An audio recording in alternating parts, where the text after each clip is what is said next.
Hello guys, welcome back to my channel ল্যাথখোর নীতিশার ব্লগে তোমাদের স্বাগত জানাই। ল্যাথখোরটা নেই চ্যানেলে, কিন্তু আমি সত্যি ল্যাথখোর, কারণ আমি ব্লগ করার সময় পেলেও ব্লগ করি না, মিনি ব্লগ চাই না, কিচ্ছু করি না।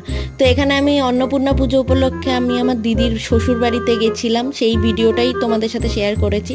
দেখতেই পাচ্ছ ঠাকুরটা খুব সুন্দর মিষ্টি হয়েছে ঠাকুরটাকে দেখতে। তারপরে আমি আমার দাদার সাথে দাদার ছেলের সাথে আমি একটু খেলাধুলা করলাম, তারপরে দিদি বৌদি সবার সাথে আড্ডা মারলাম, কারণ আড্ডা মারা ছাড়া তো আমার আর কাজ নেই।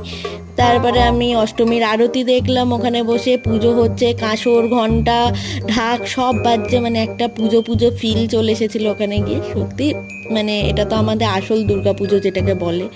তারপরে এখানে অনেক রকম আইটেম খাবার দাবারের দেখতেই পেলে। তারপরে আমার দাদা আমাকে বাসে তুলে দিল, আমি বাড়ি এসে জেঠুকে নিয়ে ডাক্তার দেখালাম, ডাক্তার দেখিয়ে বাড়ি ফিরে গেলাম। তো দেখা হচ্ছে নেক্সট ভিডিওতে। ভালো লাগলে লাইক কমেন্ট শেয়ার করে দিও, সাবস্ক্রাইব করো।